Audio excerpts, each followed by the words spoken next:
Hello, everybody. Welcome to the next session of From Nothing, Lorna's story. We're picking up where we left off as Lorna is about to send a message, I believe. That's right. You're sitting in the den with everybody Yeah, else? that's home base. Okay, let me go ahead and pull up the Mykex Manor den. Hold on. This is in its own folder now that there's a whole bunch of scenes tied to this that are now unlocked. Here we go.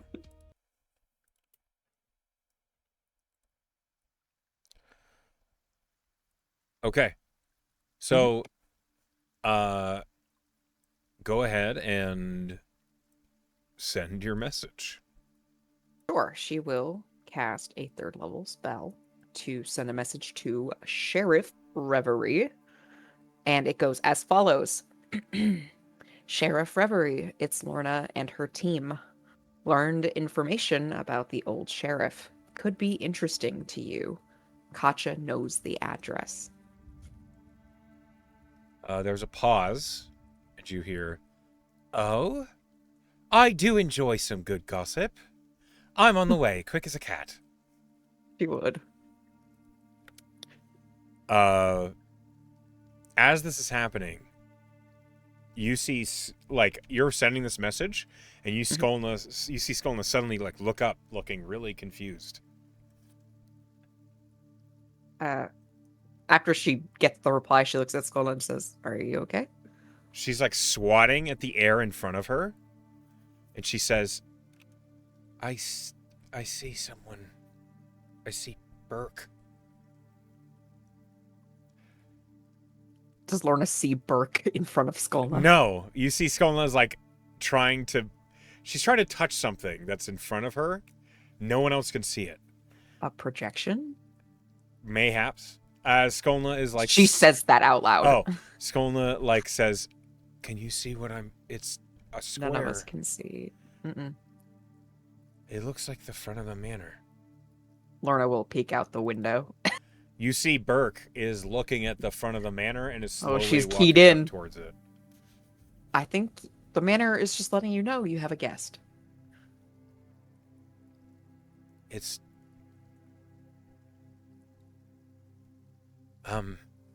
It's a really cool feature that it has, actually. I'm really concerned because there's a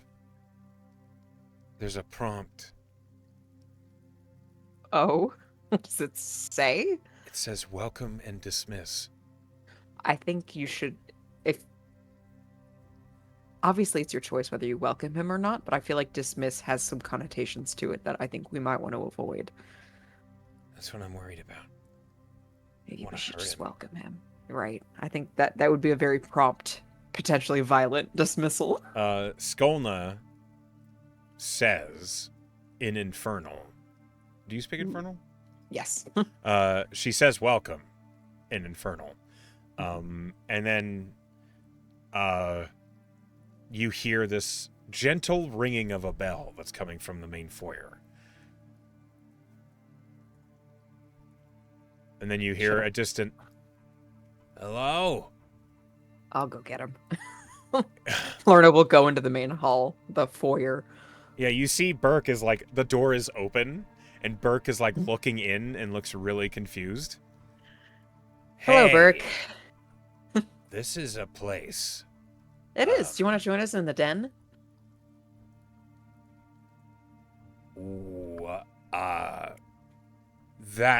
That half-orc lady told me to come here to find you all. That was really nice of her.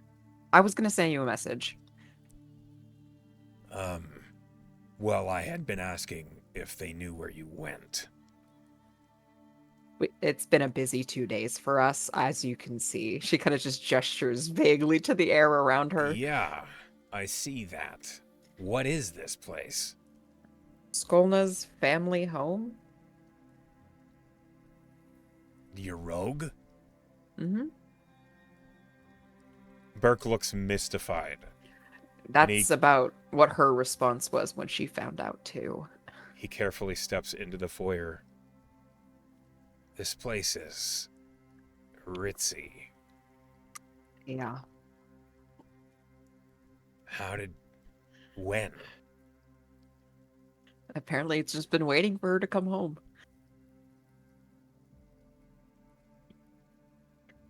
He just is kind of awestruck at the tall ceilings, the beautiful chandeliers, all the statues and sculptures, and the ambience that all of the wards create Mm-hmm. in this home. It feels, AC. yeah. It was cold out, like, Heating, then. yeah. Um, We have HVAC, is what I'm trying to say. apparently so. As he's looking around, he says, "This place is huge, and Mm-hmm. it looks bigger on the inside. It is. And are people living here?" Not currently, but we're here now. Why does it look so upkept? Magic. She'll actually do a little Presty and just make sparks. She says it. Magic. He like looks at you and his brow drops and he says, in like thaumaturgy, his voice changes and he's like, "Yeah, I can do that too."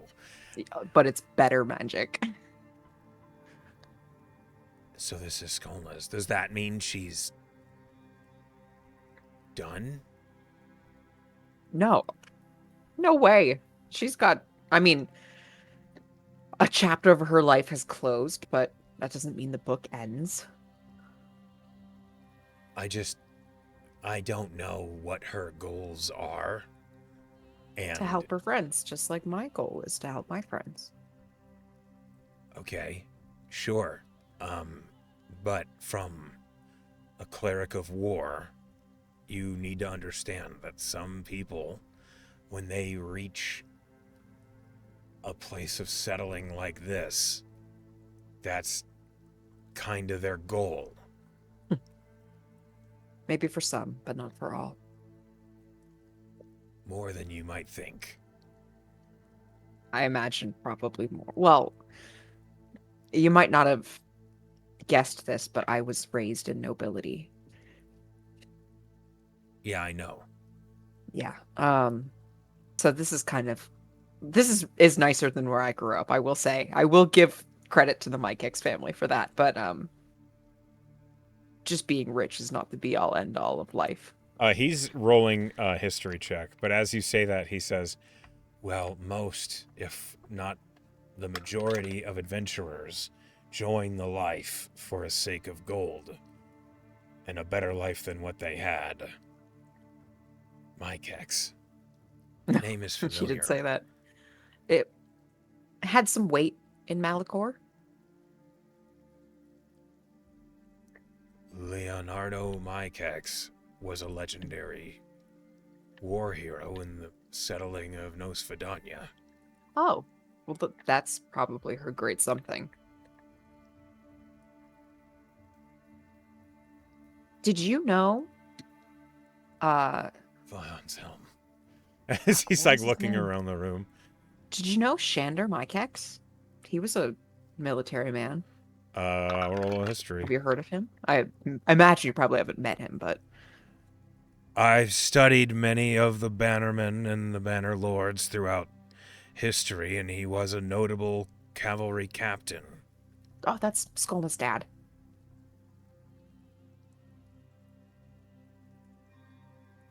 So Skolna comes from a long line of military heroes. I guess so. This is news to her, by the way. This is not something she was withholding on purpose.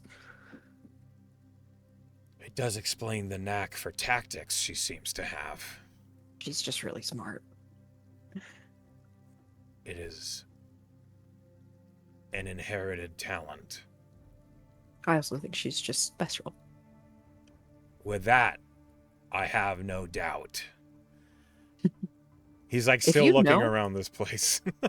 If you know stories about Shander, I'm sure she'd want to hear them. I know some that I've read, but That's more than she knows. they're technical overlays of battles, and And she's a strategic mind. I don't know. Maybe she'd appreciate it. I will share what I know. How about you come to somewhere more comfortable than a empty foyer? Sorry, this is just We'll give you the tour later. We actually do have guests. At least one person coming soon. Beyond So, me.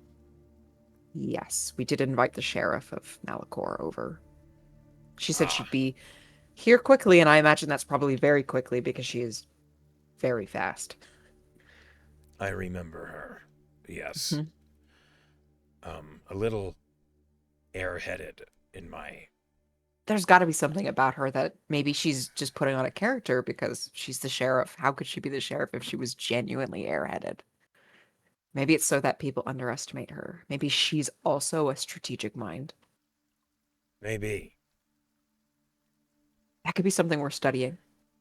I am proficient at reading people.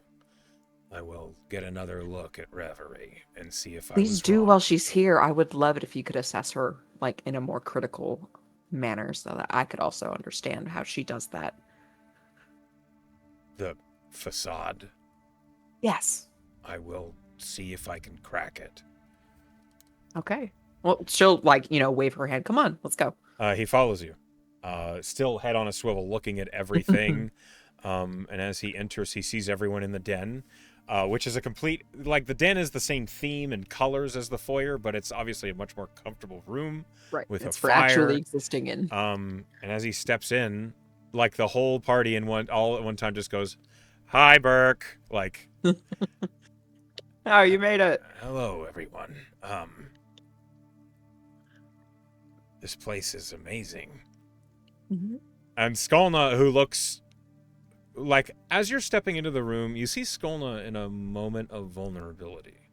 You see that, like, as everyone is looking at Burke, Skolna's looking down at, like, the coffee table in front of her. She's disassociating. Her eyes are glazed over.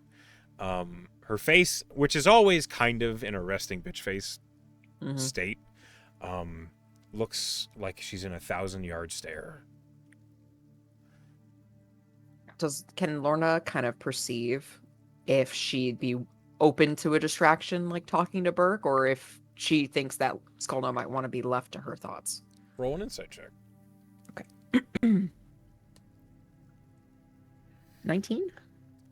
You get the impression that Skolna is stuck in a memory. She is replaying something over and over and would likely welcome a distraction if one got her attention. Hey, Skolna. She, like, snaps up and looks at you. Burke has actually read about your family's history in military tactics and has some stories that he could share with you, particularly your dad. Skolna looks at Burke, and then Skolna says, "Why didn't you say anything before?" He didn't know who your dad Yeah, was. Burke literally just goes, "I didn't know you were a Mike Hex, and if it came up, I didn't make the connection. So it's my apology, I don't, frankly." I don't think it was anyone's apology, but that just means we've got some new information. Skolna nods. Please, whatever you can tell me. And then immediately she's distracted again. The As memories another, here. yeah, like another thing appears in front of her face. I think the sheriff is here. I'll go. If you let her in, I'll go get her. She nods, and you hear her say, "Welcome" again in Infernal, quietly. And again, the bell rings, and you hear from out the foyer, Hmm? "Hello." Coming! Just 1 second. She'll scurry away. Yeah, you see, looking in the doors of the foyer, you see Reverie standing there, looking in. "This is a glamorous place, isn't it?" It seems like we might have a more permanent residence here than we thought. "I mean, a place like this, I would stay as well. Reminds me of Thank you home." for home. Does your place here in Malachor look a lot like this? No, nothing like this. Sorry, you had gossip for me. Yes. Is she kind of like looks? Just did she bring her entourage, or is it just her? You see, you don't see Triumph behind her, and you don't see Katja behind her, so you think it's just her. Huh. Lorna, like maybe there's a bit of a conveyance on her face of like surprise that she showed up on her own, but Do you ask? yes. Ah, she's so curious. I didn't. I suppose I should have expected that they wouldn't be able to keep up with you. They? Oh, you mean my associates? No, Yes. they have duties they have to attend. It's Well, the middle of the that's fair. day. We have That's a fair. city I to run. appreciate you coming on such short notice. How about you join us in the den and we'll talk? Of course. Lead the way. She does. Uh, Reverie follows you into the den. Um, as Reverie steps in, everyone looks up and says, "Hi, Reverie," all at once. Hi, Reverie. Um, Howdy, Sheriff. this is a comfortable little. How do you do? Ah, S- and Go she ahead. like tips her head in a curtsy to Skolna, as she Mhm. says, "I understand this is your residence. You are the lady of the house, as Mm. Katja told me."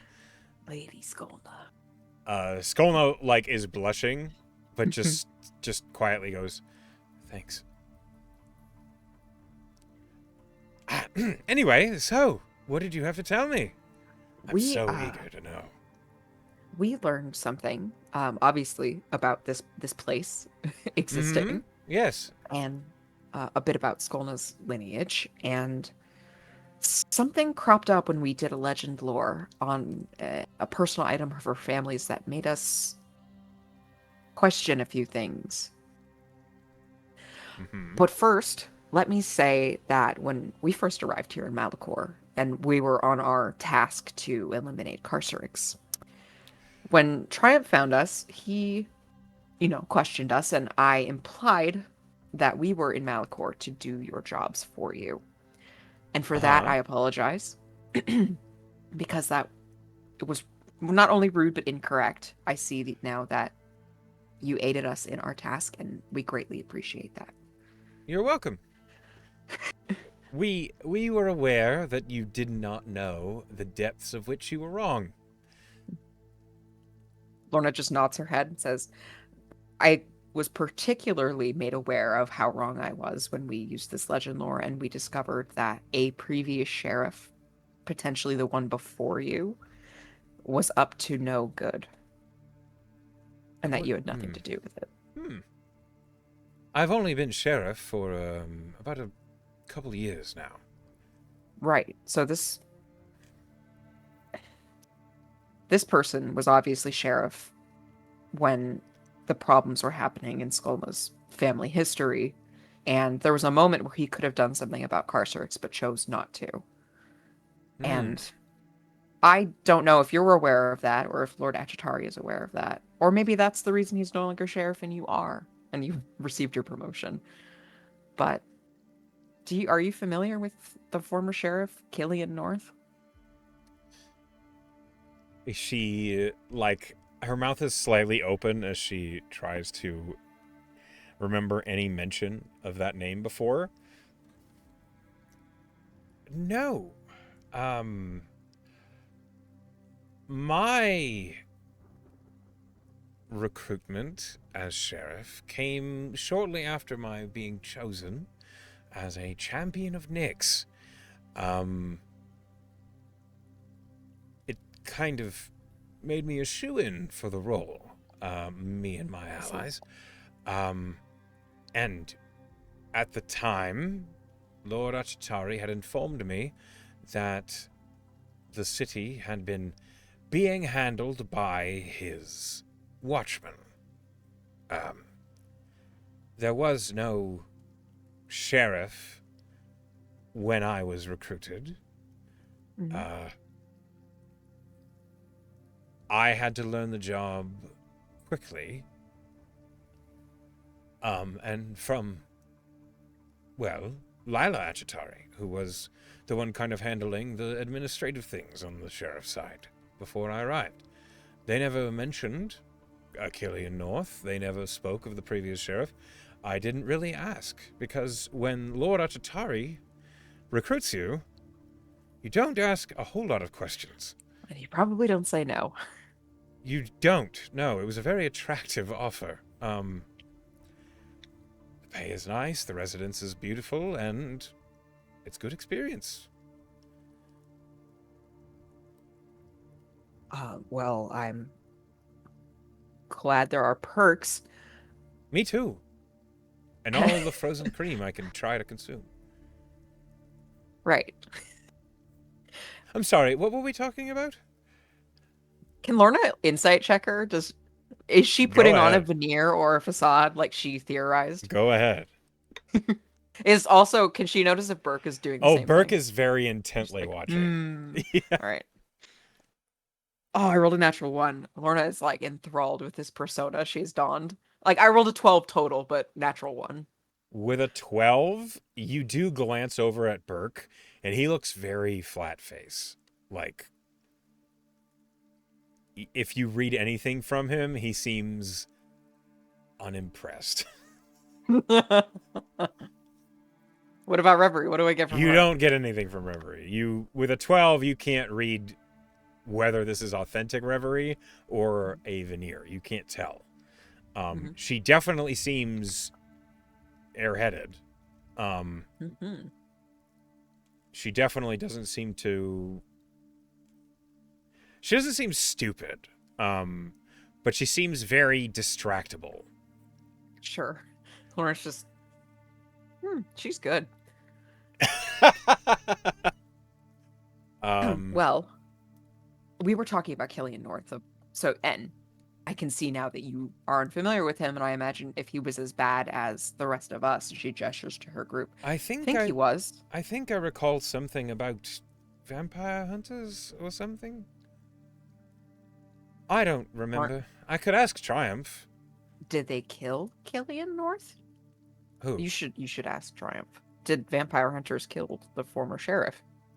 I don't think so.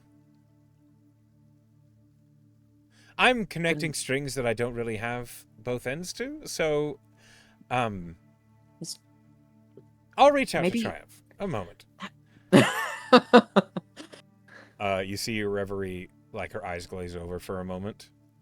When she does that, Lorna kind of like looks at the rest of the party. She kind of gives like a, what the fuck? Everyone is just as baffled as you are. Tier from behind Reverie, like, vampire hunters? Like he mouths that.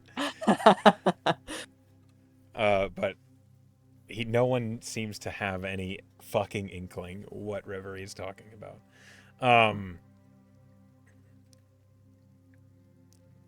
Okay, Reverie then comes back and she says, he's on his way. That's great. He seems like the historical type with his connection to muggos. Oh, yes, he studies everything.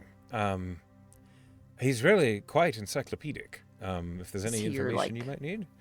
Your referential man? Oh, yes. I rely on Triumph for almost everything.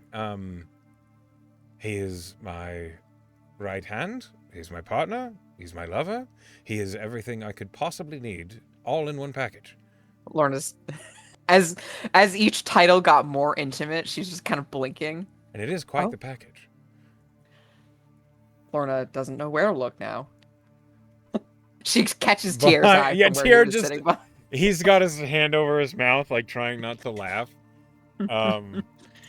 Wow. From behind you, you hear Anscombe say, "You're quite forward." Is that another way to be? I appreciate honesty. Did you meet him when you got assigned this role? Oh, no. I met him before I was here. He was actually assigned as my bodyguard. Oh. And, well, it is close quarters, isn't it? Indeed. You find yourself remarkably intimate with your protector, whether you mean to be or not. And to be honest, I was going through quite a hard time at the time. Lorna's kind of enraptured by the drama that's unfolding. In just like the kind of glimpses of this story that she's giving away so freely. She doesn't seem to have any problem just spilling beans all over the place. I really hope Triumph comes in and he's like, what have you told them? As then she like pauses and she says, Triumph was patrolling main town, so it's going to be maybe 15 minutes. I hate to ask, but is there perhaps maybe a drink or some tea? Something we could Lorna do looks at to Tierra kill again. the time? All right, kitchen boy. Did you really just call me that? You're the one familiar with the kitchen. Kitchen Do you boy? want a tour, Reverie? We could go to the kitchen first, and there's an atrium, there's a music room. I Burke wanted to think see it that too. is a great distraction. Why don't we all do a quick tour of Mike X Manor? You all do that, and I'll get started on some refreshments as the kitchen Lorna blows him a boy. kiss. He weaves it. Aww. As he's walking away, he like throws a bird over his shoulder. Oh, you don't seem to get along No. with your kitchen boy. Well, he's always uppity. Right. Maybe we shouldn't cause more damage than we've already done, Lorna. Follow me, guests of my Kex Manor. We'll give Burke and Sheriff Reverie a enthusiastic tour. Yeah, they follow you around Go through the rooms eagerly. It's maybe like you're up on the. Do you go through the back rooms? She is Skolna coming with. Yeah, she's following you. Before they do, I think like Lorna would like sidle up to her and be like, "Do you mind showing her the music room in the atrium?" Skolna looks at you, and she just shakes her head. We don't have a music room or an atrium. I made that up. Roll a deception check. She might fool Reverie. She will not fool Burke. Yeah, you need to beat an 8. I can't roll lower than an 8. I can't roll lower than a 13, a 14. If you roll a natural 1, I didn't know there were gets a failures in chance. skill checks. Okay. It's a contest. It's not like a normal I rolled skill a check. 19 on my deception. Yeah, Reverie's like, okay, that's fair. Just accepts it at face value. Doesn't read into it at all. I think Lorna's starting to realize that maybe it's not an act. Yeah. You're like on the second story looking through like one of the guest bedrooms when Skolna says, your friend's here. Well, let's go down and meet him. You then hear Skolna quietly say in Infernal, welcome. You see the foyer door. You can see them down the stairs. You watch as the foyer doors, and you see Triumph like has his hand up to knock. Hello. Welcome. Lots of guests today. This has been an More guests interesting than this day so place far. has seen in years.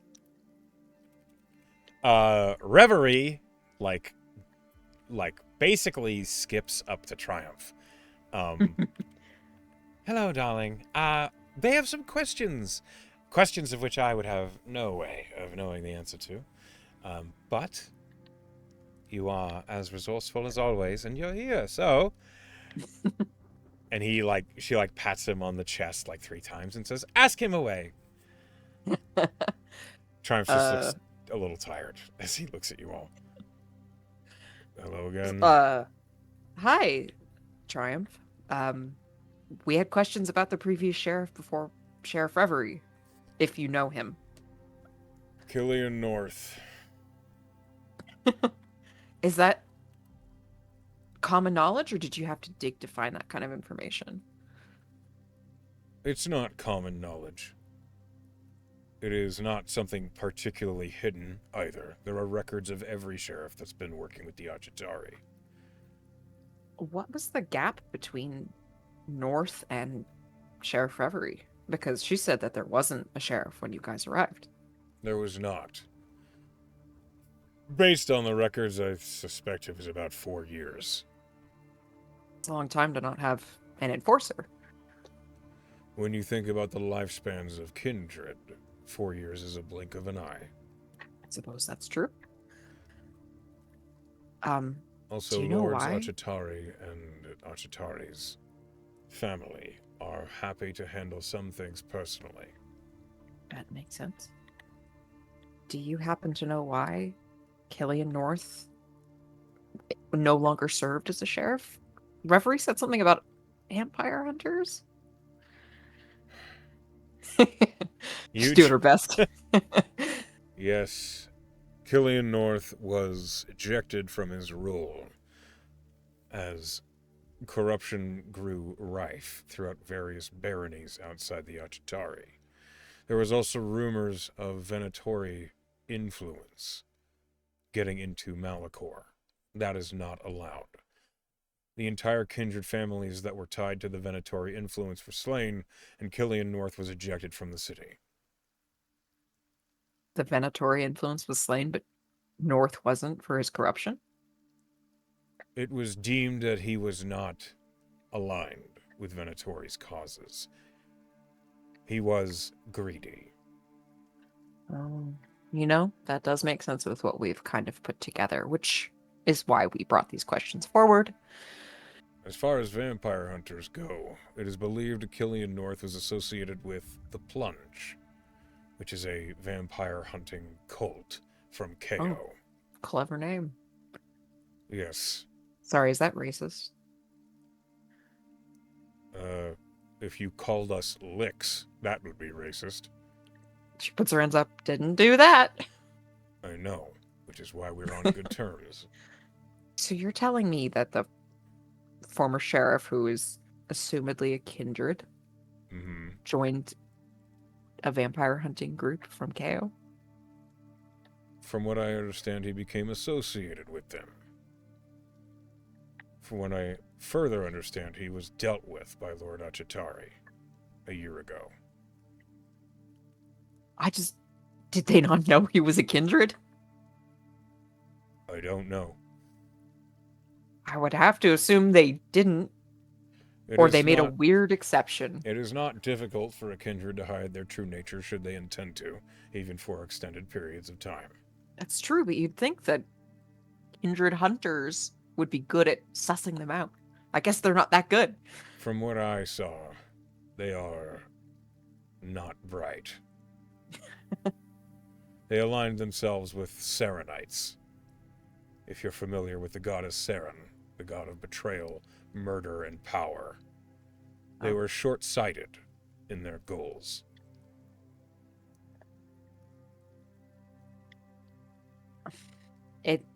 So Killian North took it really badly that he was exiled, banished? To the point where he was like, scorched earth policy, gotta kill them all. I can hardly assume what his motivations were after he was exiled, but it is no longer of a concern, as from what I understand, Lord Achitari disposed of him, personally. Well, at that, Lorna would glance at Skolden and say, well, at least that punishment was meted out. The crimes that align with Killian North's work in our history have been rife within our records, things that we've been dealing with still. And he glances at Reverie, whether we know it or not. It came up because when we legend lord an item in this house, we found that Killian North was made aware that Baron Menigdala was doing unfit things in Malachor and chose to let Menigdala know that someone was onto him so that they could cover it up. I'm not surprised. From what I know, and what I've read about North's style of sheriffing, he believed that criminality was acceptable so long as it was controlled.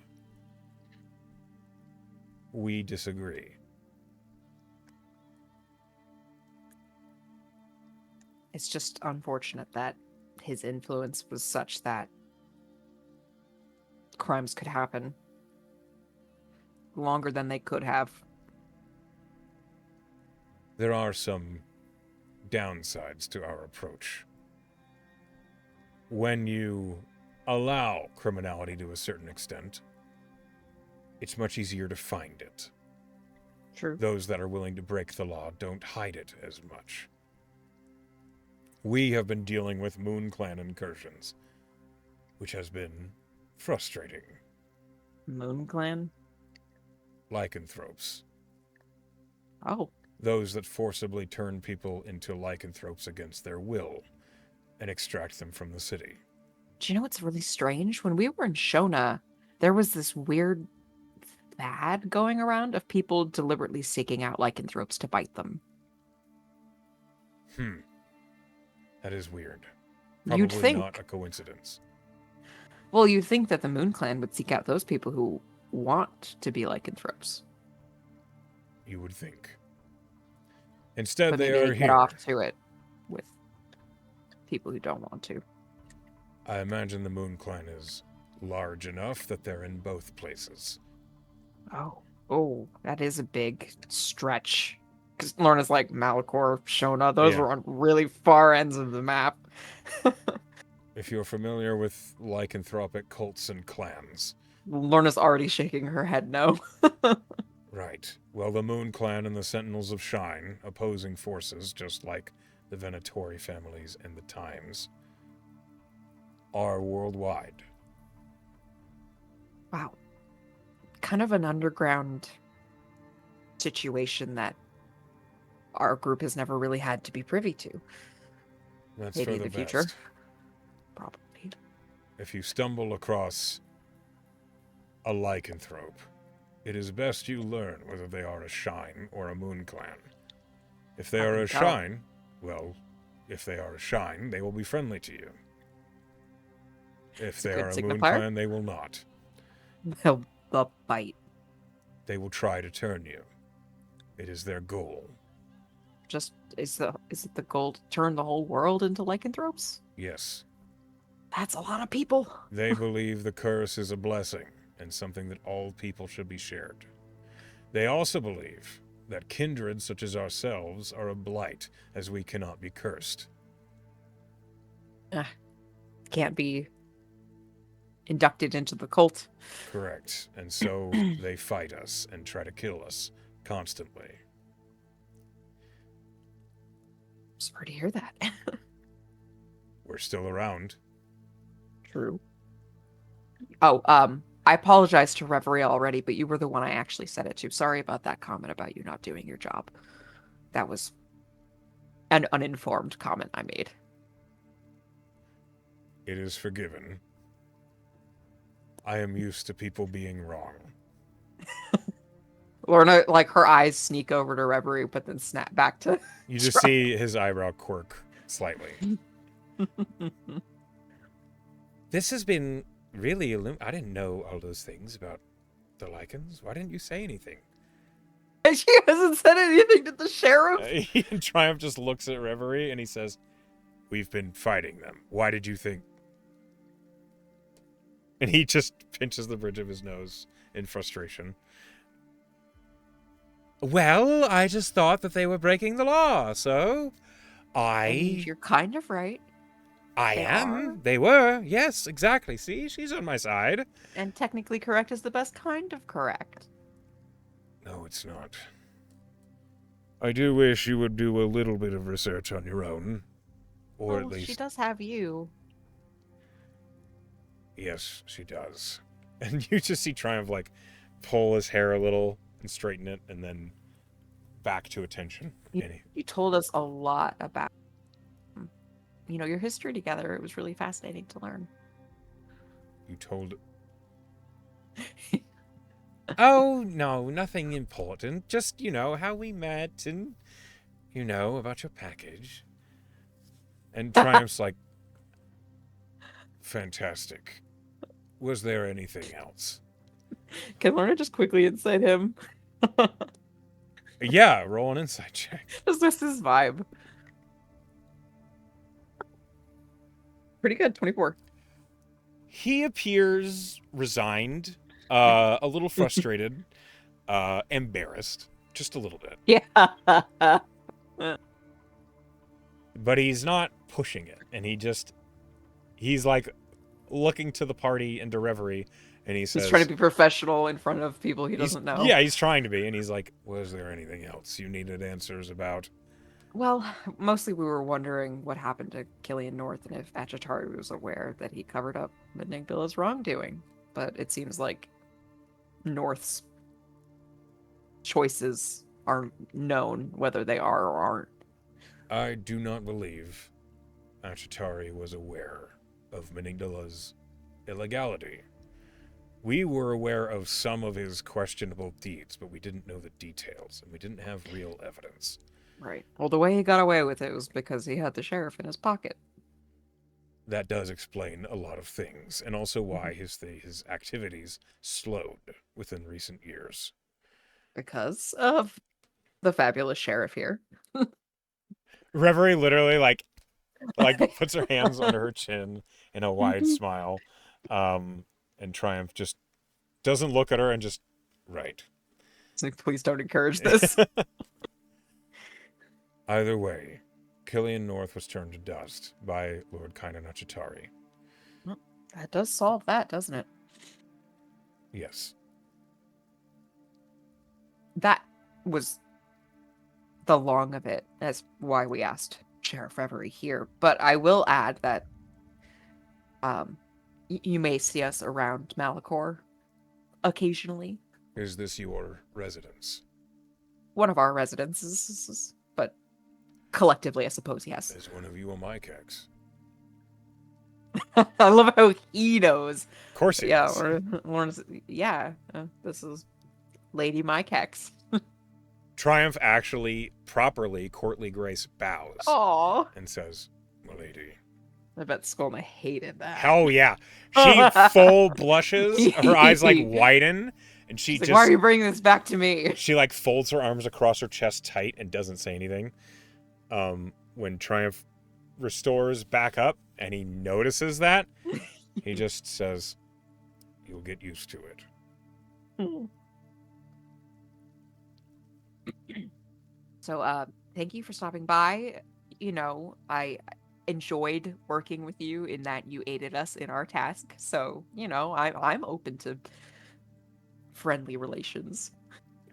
The disposal of Baron Carcerix Meningdala is something that we had been working on for, well, since we became sheriff and co.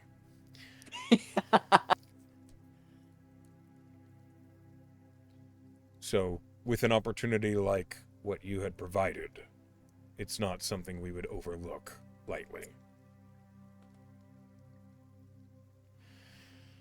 And Reverie says, "Yeah, and also, I mean, look at the bright side. I thought this house was just, some banker or something." Right. Yes. Certainly. We do have rounds to return to. Mm-hmm. So. Thank you so much for stopping by. She will proffer like a hand to Reverie and say, "Friends and allies." Certainly. As TR enters the room with tea. No. Triumph says, "No, we're leaving, but thank you." And Reverie's like, "Oh, but he just made that, and he's their kitchen boy. It would be so rude not to..."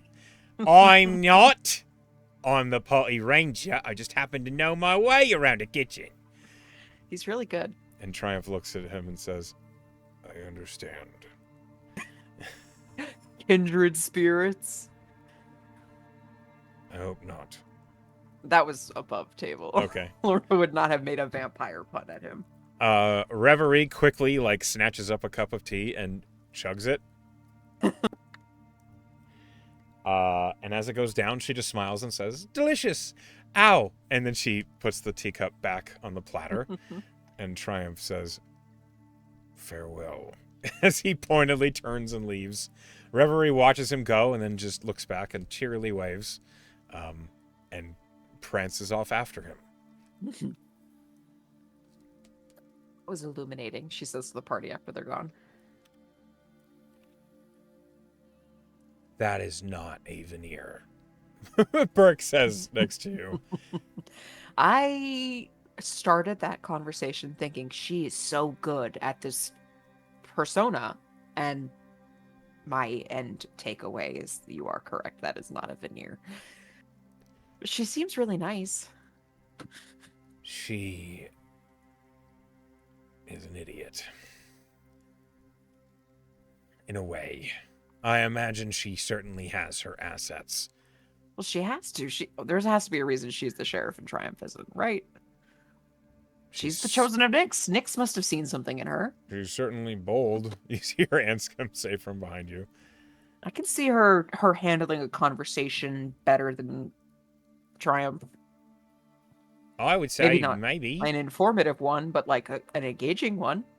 She probably is much better at handling people than Triumph is. Triumph is trying to, very matter of fact, this is the truth, fucking deal with That could it. be. Right, and that could be a little abrasive. Yeah, I would say so. Whereas, Reverie is very likable, easy on the eyes, easy to talk She's to. very pretty. I would say so. And frankly, it's easy to talk to someone that you want to like you. It's easy to say more than you might be willing to Triumph, who is looking at you like you're a fucking idiot. My takeaway is that she has a team, much like we have a team, and they shore up each other's strengths and weaknesses. You hear Skolna next to Tier just say, "Do you just like tieflings?" And Tier looks at Skolna and says, "Yeah. I also like half-elves, elves, humans, half-orcs, Goliaths, goblins. Hobgoblins can be interesting. Bugbears, they've got the long reach. I mean, come on. And dragonborns are very exotic. Kobolds are just little dragonborns." And Skolna's like, "I get it. Okay. What? Why is everyone looking at me?" No, nothing. You're just... No reason. Keep being you, Tier.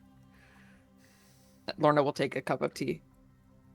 It's very flowery, and when you taste it, there is hints of honey, and it is delicious, if mild. Sure. So, holding her little cup and saucer, she looks at the rest of the party and says, "I'm anticipating word that we will be able to use the teleportation circle by 5 or 6 p.m., which means we could go as soon as then. We could take an evening here, just another one to fully replenish. I did spend some spell slots today. I'd like to look around the house tonight, if that's okay." Yes, then let's do that. Let's take the evening. We'll go in the morning tomorrow. I know you want to deal with this, but I'm not ready to go. I understand. I actually have a few questions for you, this evening. Okay. I think they'll be easy questions.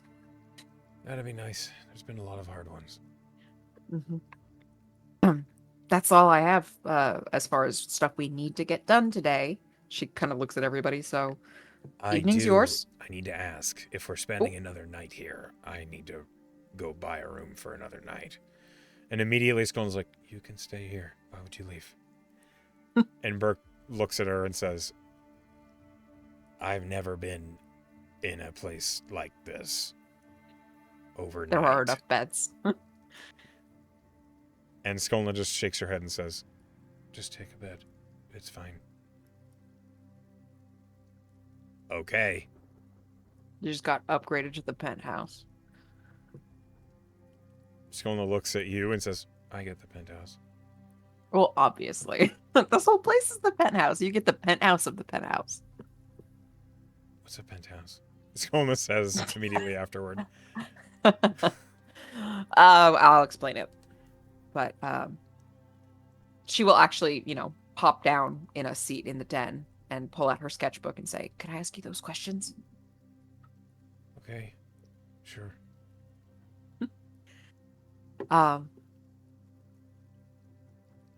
Tell me if I'm overstepping. She prefaces the conversation. You hear Skolna just sigh. I was just wondering what your siblings looked like. Why?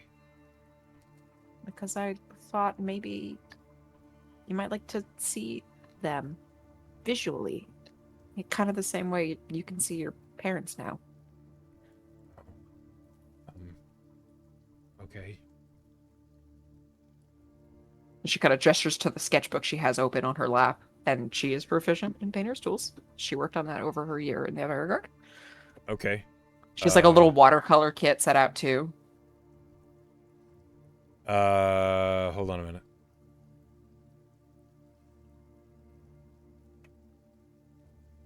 Okay. So Skolna describes to you. Mm-hmm. Do you remember their names? Yes. Hold on. Hold on. Raycor and Telna. Raycor Mykex, is a dark blue skinned tiefling, um, with long, narrow horns that reach very high up off of his head. Um, he had purple eyes as well. Mm-hmm. Uh, a round face, and he didn't grow any facial hair, or at least he wasn't old enough to really have reliable facial hair when he Right. Or was. if he had tried, it was going to be one of those embarrassing, Yeah. not quite there Uh, affairs. he was a very burly man, though. Even though he was only like, I think 14 or 15, he was very well muscled, and very tall. He, by Skolna's recounting, was the strongest by a lot. Well, Skolna's itty bitty, so that wouldn't be hard. Yeah, that's true. You imagine very tall from Skolna's perspective. He was probably like 5'10". Yeah. And much taller than Lorna. So it's Yeah, just like, wow, that is tall. yeah. Um, Anscombe, like in the corner, has like a book open, and he's like, "Okay." um, Talna, was pink. Aw. Talna was very, very pink. Her skin was almost like a rose color. Her hair was black. Though her eyes were also violet. All of their eyes were the same, like bright violet color. Telna was even smaller than Skolna. A very petite girl, who was, by Skolna's estimation, fucking brilliant. Telna was the smartest person Skolna knew. And that's crazy. Skolna is a genius. Telna also could do magic. Ooh, inherently. Skolna doesn't know. Hmm. Telno had a very pixie-like face, very pointed chin. Skolna's kind of describing herself to you without meaning to. You think that Telna looked a lot like Skolna, but with more petite features, basically, and pink skin and black hair. Telna's horns were very short, the opposite of Raycor's. They were little nubs, basically, that just peered up out of her hair. Lorna's also has little nubs. Yeah. Where Raycor would always dress in heavy workers' clothes and stuff. Basically, everything they got was secondhand anyway. But Telna would wear very light gowns and summer dresses and stuff. Very light and flowy clothes. And Telna would always complain about being hot.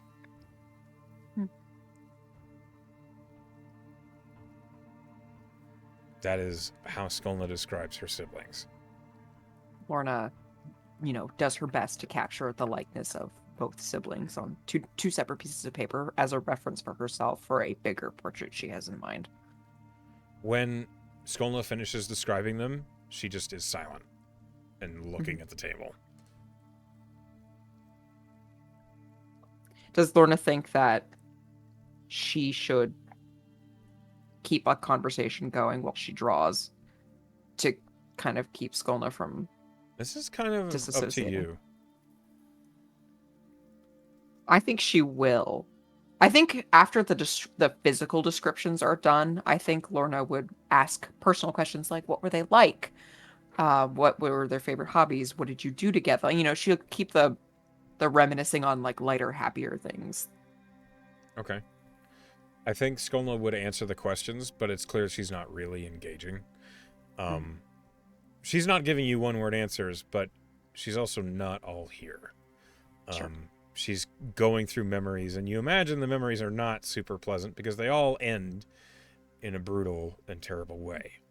Mhm. But there are some moments where it's clear there is some fondness that creeps up in a memory or two, where a small half smile slides onto Skolna's face, but it's gone soon after. Mm. Eventually, she would say, Raycor was always a dick. He's angry, and I don't blame him. Back then, I thought he was just trying to impress Carcerix by being cruel, but now I know he just didn't know how to deal with it. Yeah.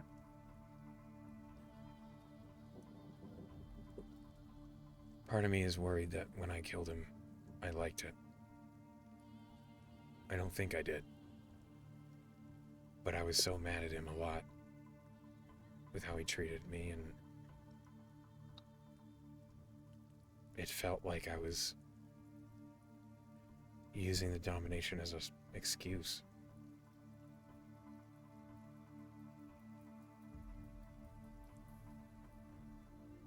I don't think that's true. I hope not, but I'm afraid of it. I know. It's gonna take time, and I know you know that. It still helps to hear it from someone else. Yeah. Do you have anything that you really, really regret? Like that? Sure. I mean, my whole life changed when I decided to leave home. Everything before that was so easy and simple, but like everything was handed to me basically on a silver platter because, of course, I was in a noble family and my dad would have done anything for me, as I understand now. If I had just wanted to do nothing but look pretty and be rich, I could have just done that and everything would have been a lot more simple. So I'm I regret leaving, but I'm also grateful that I did because I know my dad would have let me do whatever I wanted ish. I don't think he would have let me go to the merit guard if I just said I wanted to be an adventurer and get into danger and things like that because he would have been overprotective. So I basically got the only chance that I ever could to be this person, Lorna, instead of just Dahlia. And I got to meet all of you and find a family. So regret is a funny thing because I hate what happened. I hate what I thought of my dad. I hate that I was manipulated to leave. I hate all of the hardship and pain that I experienced after I left. But it wouldn't have brought me to you all if I hadn't. So it's complicated. Yeah. Awful to say, but I'm glad you left too. I was in a I was in a real dark place when I met you. I'll never forget we went to the Shadowfell for that first little job. And it didn't feel any different. Mm. It felt like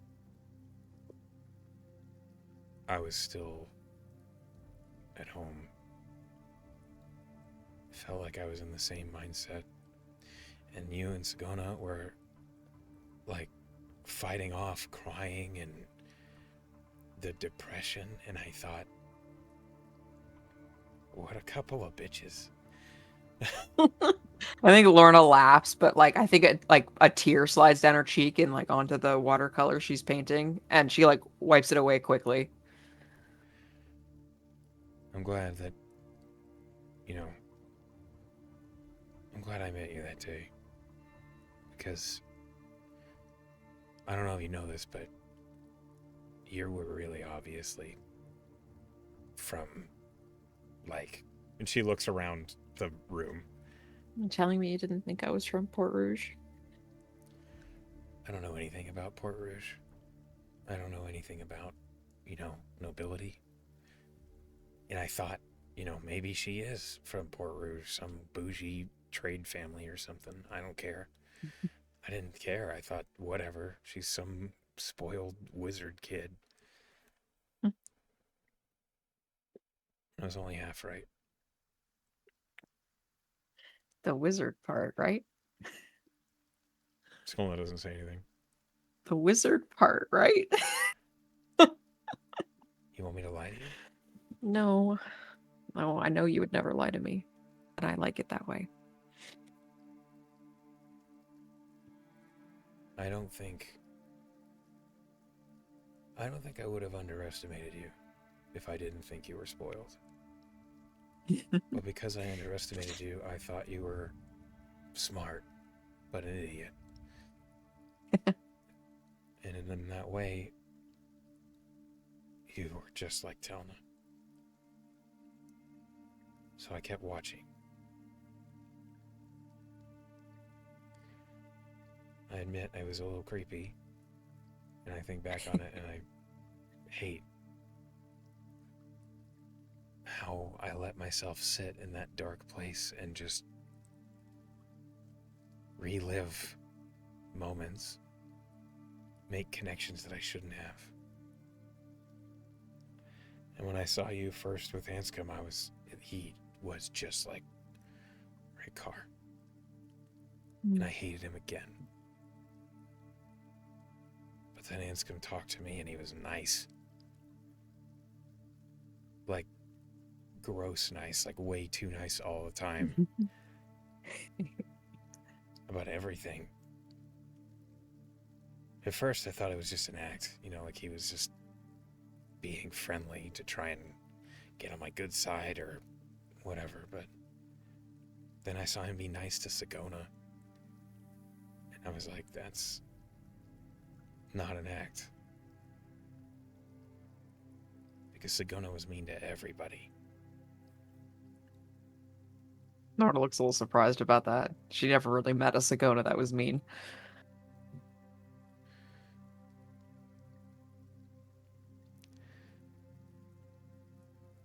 So it felt like these people that you were surrounding yourself with were like the family that I'd lost, but it was like they were a different side of them.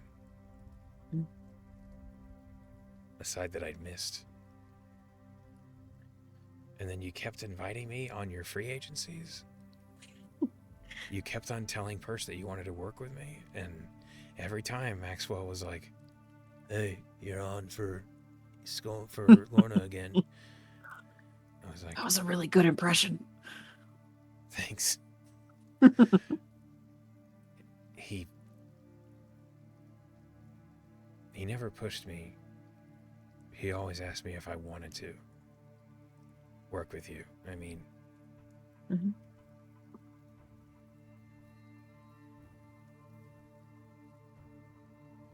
you never made it hard to say yes. I got asked to work on free agencies a lot because I guess people need a rogue. Also, literally the best student ever out of the Merry Art Academy. Jax was pretty good too. Yeah, I didn't know him. Sure, but he was sneaky. He was quick. Like, I was better at hiding, but he was fast. Listen, Skolna, I can start sucking your dick, but I think you're onto something else. What? I could brag about how cool you are, or you could tell me what you're talking about. I'm sorry, I'm trying to get to a point. Yeah, okay. Sorry. And I don't have a dick. Why would you? I know that. I know that. Focus. She looks at you confused, She's like, but you're the one who derailed me. just shakes her head. Okay, my point is, if I hadn't met you, if this hadn't happened, I would have just wallowed in my hope to get revenge and probably died in some dark alley, lost, reaching for something that wasn't worth reaching for.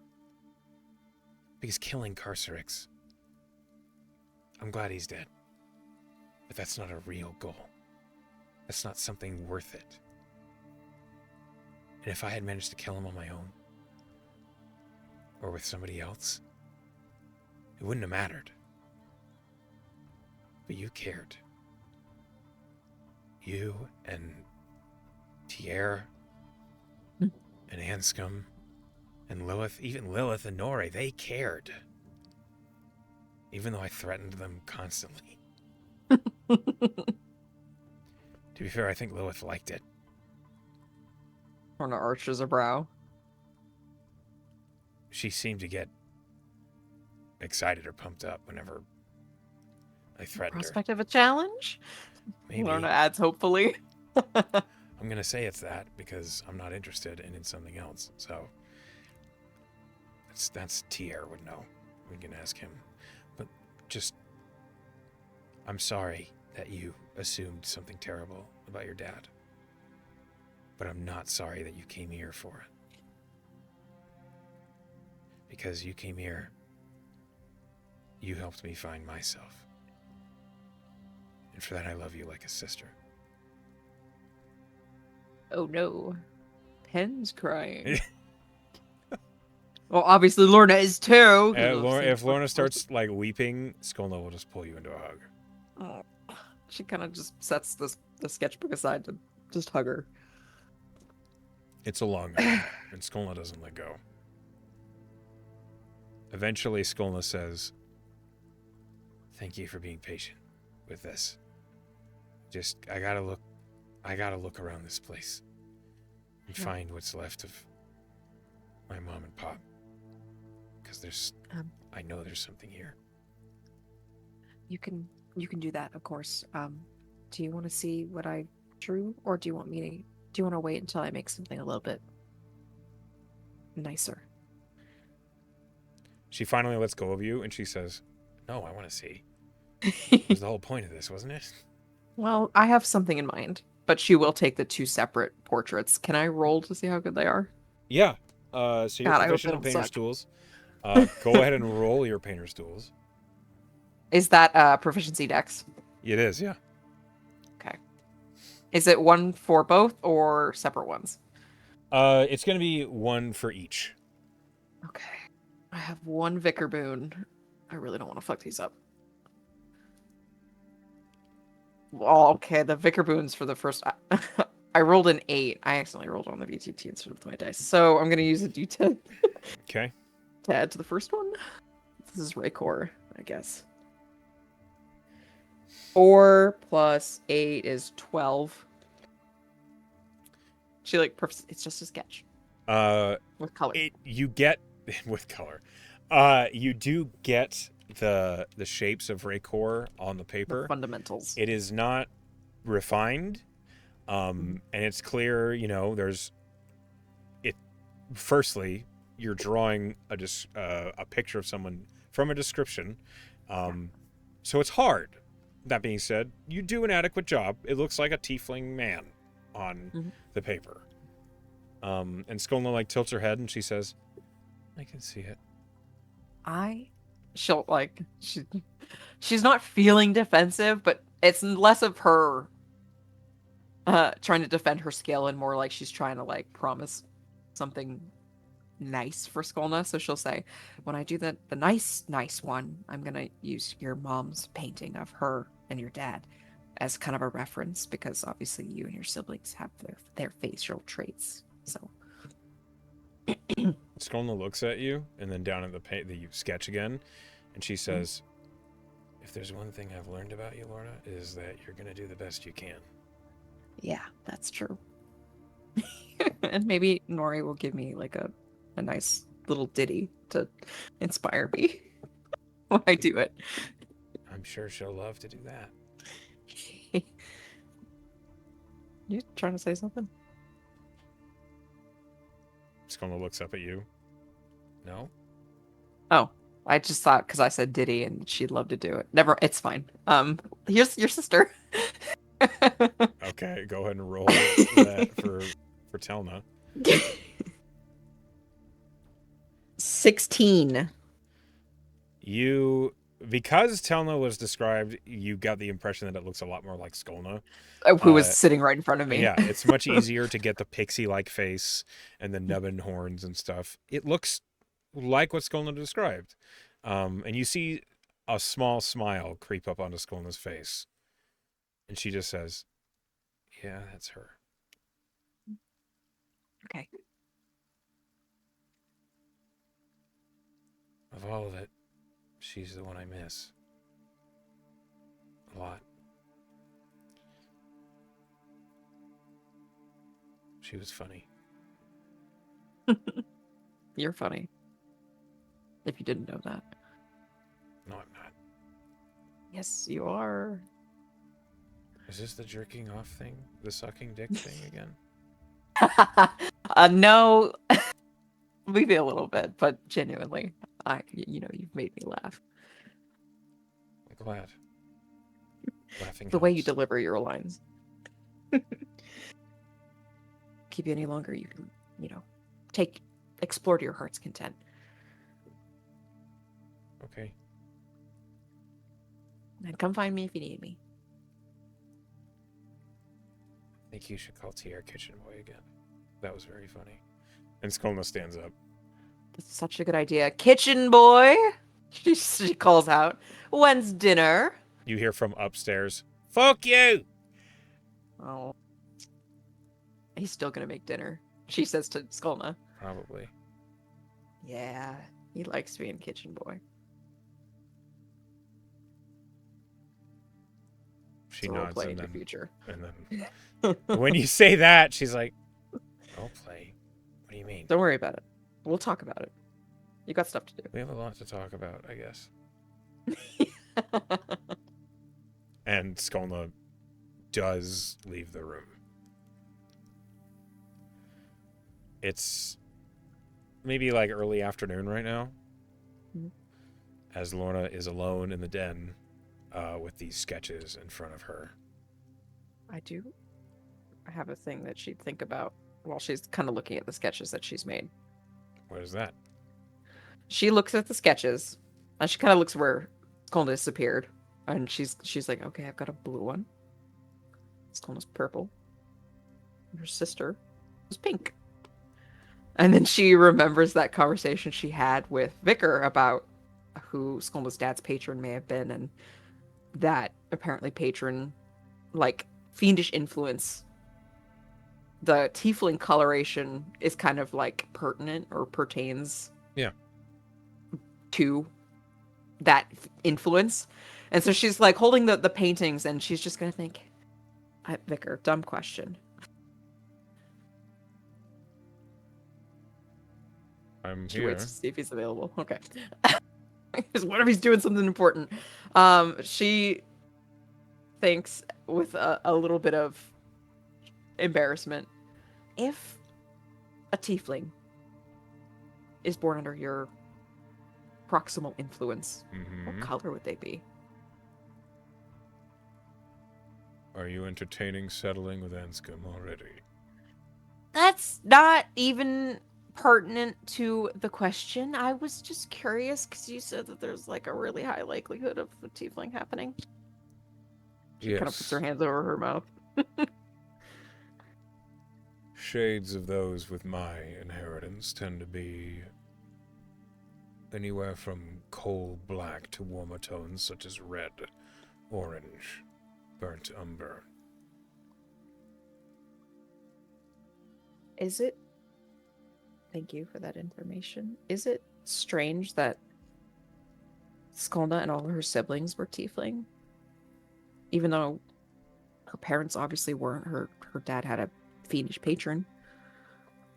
It is most likely that the firstborn of a patronee be a tiefling. After that, it is luck. Luck in a good way? Or... That depends on if you want tiefling children. I don't think there's anything wrong with tiefling. That's not the same as wanting them, Lorna. That's true.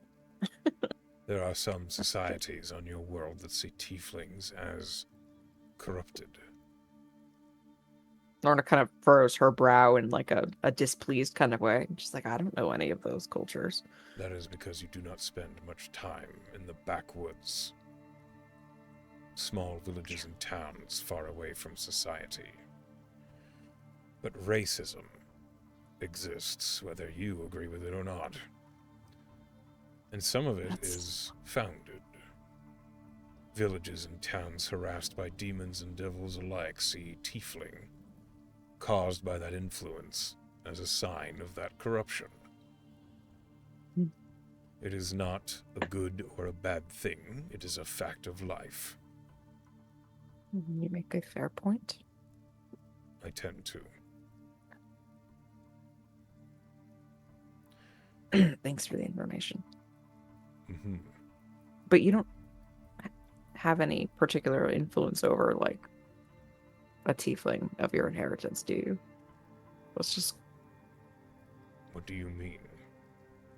I don't know, just say one of your patrons, you know, one of your warlocks had a child. Would they be, like, affected by you? Affected? I don't know. In the moment that your procreation develops a soul, the blueprint of that soul is made. I have no effect, choice, or decision on the shape of that blueprint. That blueprint is what the world reads upon when that soul grows, such as for effects like regeneration or clone. Right. I meant more like, or I guess they're not inherently inclined to being a warlock in your association. No. Okay, this is new to me. Nurtured by their environment and those that raise them. Makes sense. Because Lorna's like, that was a stupid question. Skolna's not a warlock. Thanks for the information. Do you have any more questions about eugenics in which I can barely answer? No. He's quiet. Lorna is going to spend the rest of the evening trying to refine her sketches. Oh, I thought you were going to make Punnett squares. She doesn't know what the percentage likelihood of... She knows that the first one, if she decided to ever have children, the first one's probably going to be a tiefling. But she doesn't know what... It's almost a guarantee, yeah. Yeah, she doesn't know what what to put in the Punnett squares to, like, Does calculate know further what lineages. A Punnett square even is? Out of curiosity. I don't know. Okay, so she's not going to dwell on that. That's just sure. a reality that she is now facing. Like while you're working on the sketches, yeah. I mean, you hear the bustling about in the house. Actually, while she's working on the sketches, I think she does get a little distracted and maybe starts sketching like a new person. And it's just like she's kind of pulling traits from herself and from Anscombe and trying to pick like a color. She's making her own kid basically. Yeah. Just kind of a speculation of what they would look like. Maybe she makes a couple kind of like rudimentary sketches of different color variations and traits just for fun. Yeah, as you're doing that. Fixation. You're working on that for like an hour or so later. You've been working on that. You suddenly hear from behind you. What are you doing? She slams the book shut and looks over her shoulder. I mean, I saw. Hey, buddy. Anscombe has a small smirk and a blush on his face as he's looking over your shoulder. I was practicing tiefling for I'm gonna paint a portrait for Lorna and her family, obviously. This must be what Tyr feels like whenever he catches you lying. I don't lie. Yep, that's definitely what that feels like. What do you know? I don't know. I mean, I know I saw me and you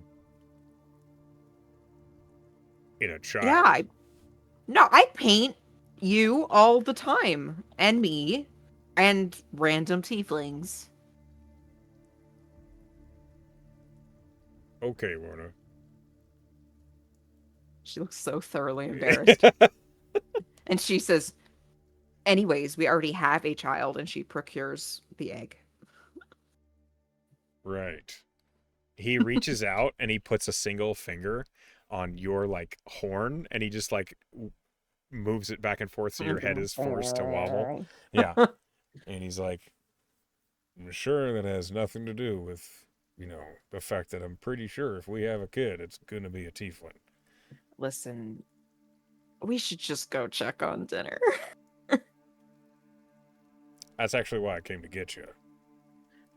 Imagine my surprise when I see you doing a cute a thing as that. She pouts and stands up and like puts her sketchbook on the table. Well, you could have had a worse reaction, so I guess I'll take it. Why would I have a bad reaction? I don't know. We've already talked about this. Some people don't want kids. I don't even know. It's still people to kill, stuff to do. I figure if we're going to have kids, it's going to be after we're done dealing with whatever it is we're dealing with. Right. No timeline. But it's also kind of clear to me that you do want them. It just cropped up because my patron told me that it was going to be a tiefling, and I was just thinking about it. Is all. Does that bother you? No, not at all. It doesn't bother me. Well, that's good. I mean, the alternative is a half-orc baby. Like, every time? I imagine so. I mean, I don't really know who my mother was, so I can't tell for sure. I need to do some Punnett squares. What's a Punnett square? I don't know. But it feels right. I feel like there's a fourth wall crumbling here or something. Listen, let's just go eat. He holds out his hand to you. She'll take it. And he leads the way to the dining room, where you see Tier has like made this big bowl of what looks like it's like grilled chicken sitting on what looks like salad of a kind. And you smell like balsamic vinegar rich in the air, and there's cheese laid out around it and stuff. And as you walk in, Tier says, "Hello. Your kitchen boy has decided to make a Procellin favourite, grilled chicken greens. So by all means, please have a seat." And he begins dishing up. She'll give him a little kiss on the cheek. Thank you for dinner. You're welcome. Don't say I don't do anything nice. You are handed a plate of Tier's dinner. He rolled really well. Tier's a special. Grilled chicken greens gains you 20 temporary hit points. Holy shit! That just doubled from his breakfast. He must have gone out to get ingredients. It's clear, yeah, he did. Or at least I'm sure there wasn't just ancient chicken in like a pantry. No, no. Horrific. It's all very fresh. All right, hold on a minute. Yeah, go ahead and account for your new. I definitely did. Just in case. As he's eating, Burke looks up and he says, "I don't normally eat this much vegetable, but this is very good." Oh, and what do you eat, Mr. Vion? And Burke shrugs and says, hardtack, Oof. jerky, salt pork. Oof. Oof. Rations. You're describing rations. You usually just eat rations? And Burke just nods, and Tyr says, even when you were not on the road? Like at home? And Burke just nods again. What is Why? that? Aesthetic? That's training, meditation, kind of. The deprivation of worldly comforts. It's about accustoming yourself to the life of a soldier. You can't know what you're missing if you are used to the minimum. Sounds awful. Well said. Well, doesn't that just make good things like this? It elevates. This is profound, Burke says as he puts... a religious experience. Yeah, he definitely seems like he's having a great fucking time. Skolna is eating, and you see that the food is good enough that it is completely distracting Skolna from whatever it was. But Skolna looks at you, Lorna, like across the table, and she says, I found something. You said that you felt like there might be something. What did you find? In the study, in one of the drawers, I found, well, and she sets a rod, a short, like, it's probably a rod of the Pact Keeper on the table. Oh, that must have been your dad's. She nods. Can I look at it? Yeah. You see it is black and red, and it has small purple ornamentation inlaid on part of it. But the rest of it has like this black metal, like toweling down the ends of it, where it looks like it's very robust, where likely this sort of rod was used to cast powerful evocation magic out of it. Lorna will, half-eaten dinner. She'll just kind of move it out of the way, start setting up and identify. Okay. Yeah. Uses her chalk, draws a circle on the kitchen table. It'll wash off. Skolna just shrugs.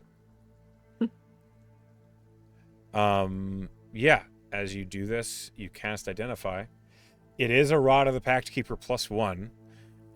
You learn that it is old, maybe 30 years old, 35. It was used a lot, and you also learn the patron for which it is a keeper of.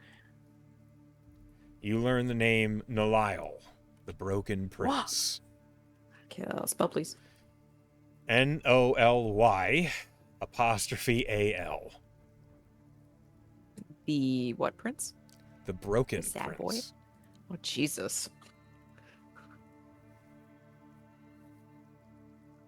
Does that name ring a bell to Lorna? Roll a history. Okay. Or a religion. Religion would be a better roll. Like the lower DC. Yeah. But I have a pretty good... I'm going to do history. I have a better history modifier. Good luck. Motherfucker. I rolled a 2 for an 11. You have no never idea. heard the name. All right. Vicar. Yes? Nolile the Broken Prince. What about him? What's he like? He's a fallen angel. That's cool. A I fallen see. angel of who? Once, well, he once was I believe a planetar or an Empyrean of...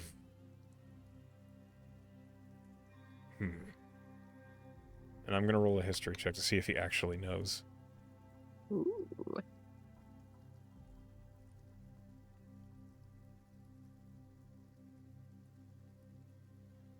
Margos.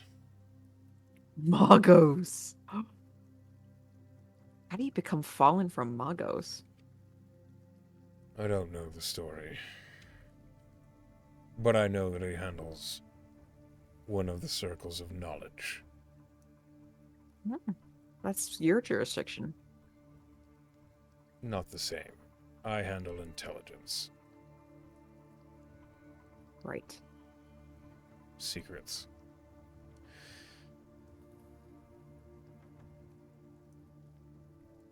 Why What's do he you like? ask? Brooding. Occasionally melancholy. Uh, but from what I know, he's renowned for righteous fury. Perhaps Ooh. reflecting that he had as an angel. I don't know. I believe he is fond of radiant and necrotic magic, and most of his patronies reflect spells and abilities that mimic the divine.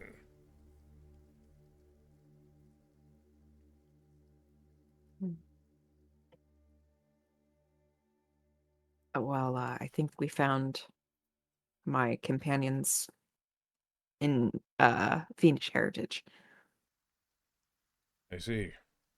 Follower of Nalile. Well,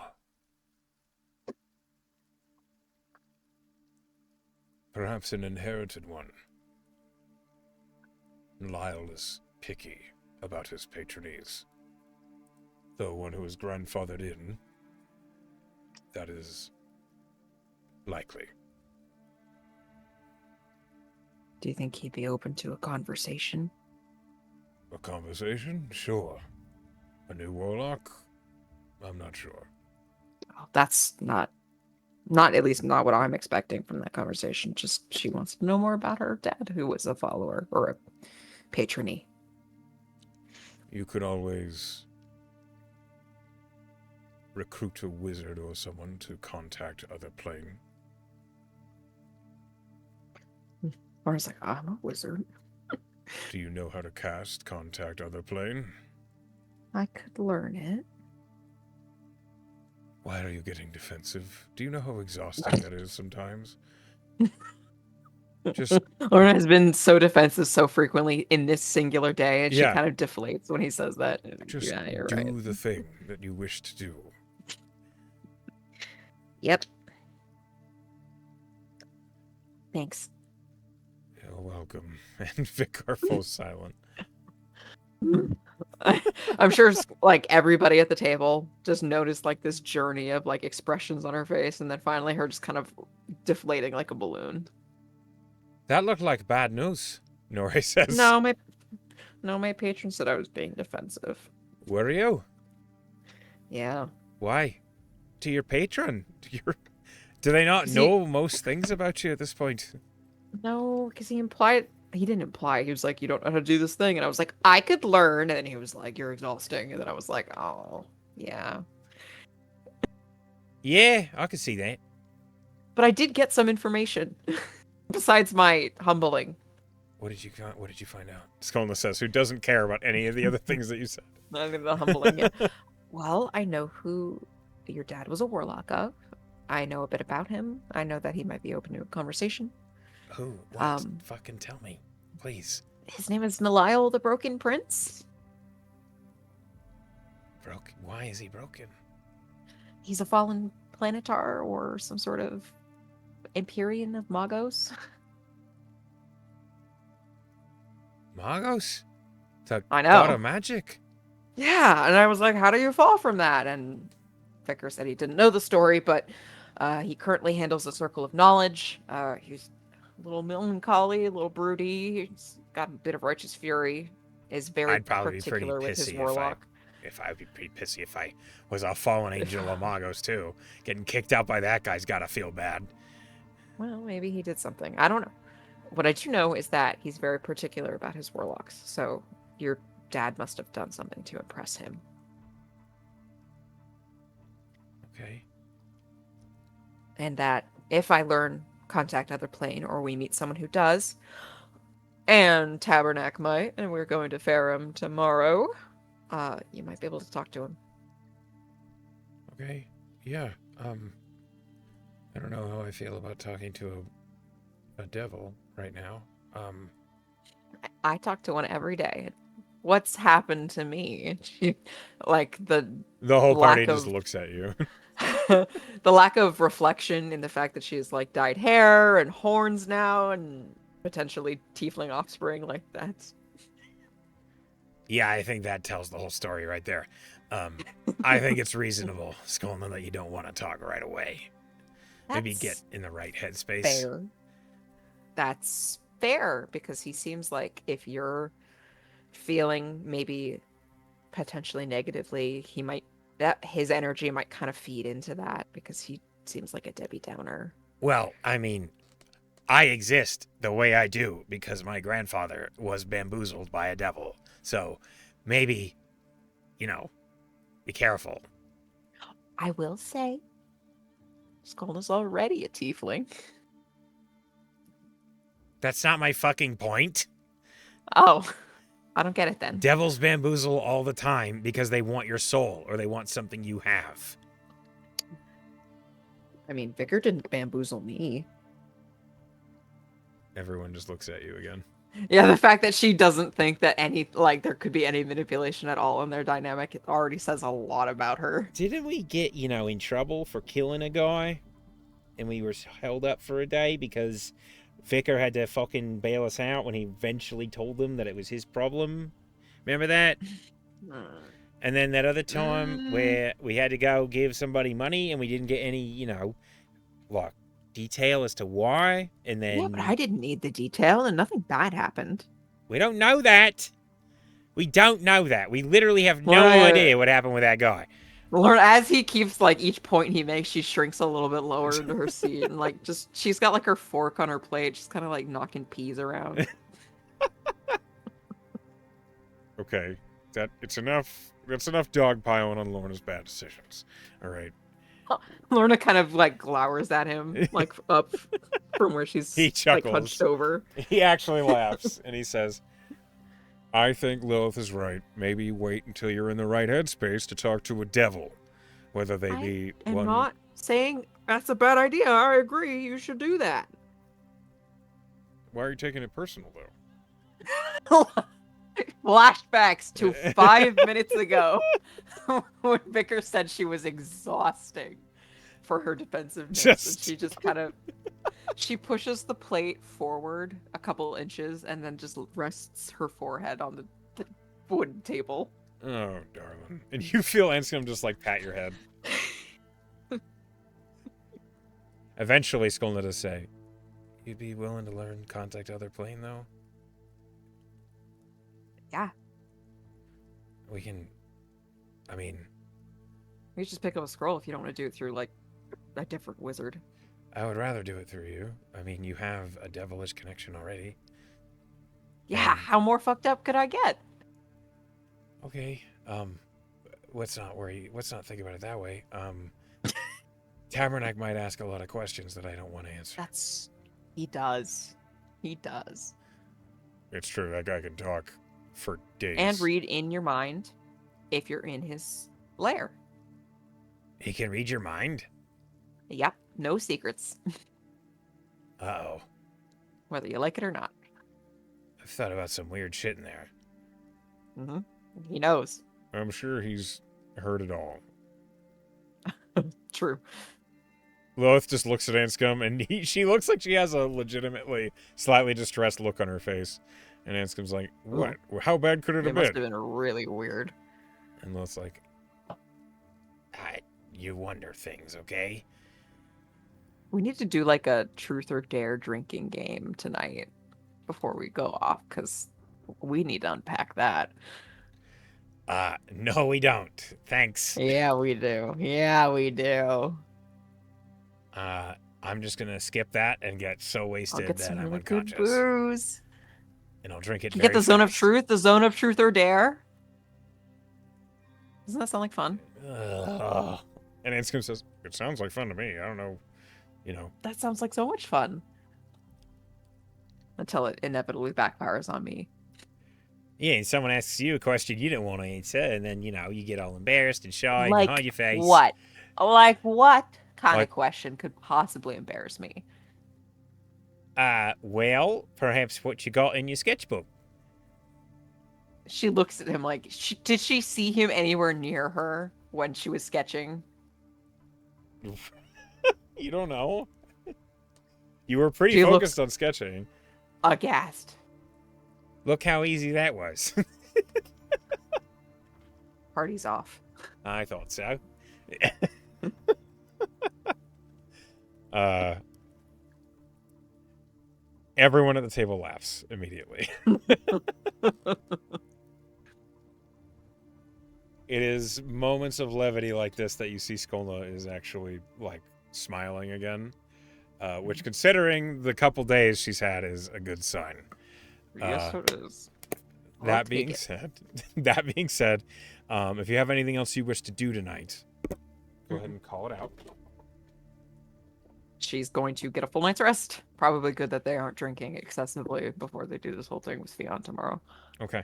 Then, in that case, as you do prepare to go to sleep, you do receive a piece of transcription paper. A It's from Persh, and it says, Tabernacle. Tabernacle. Yeah. Tabernacle has allowed the teleportation circle as marked from what you gave them to the system into the Merryguard Mercenary Academy. It has apparently been a part of the system before. What? The old passphrase is trust and honor, we stand together.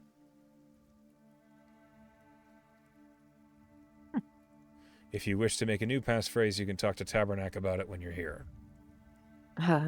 Persh. What?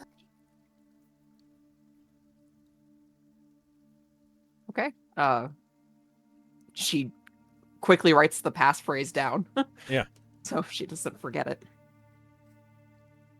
And with that message, that is where we will call tonight's session. Wow. Wow. A whole lot of information was dropped today. So well done. I hope you had a good time. To those of you who are at home or at work watching, hi Penn, hi Sleepy, hi Emily, hi class, everybody else, we love you all. And I wish you a good night.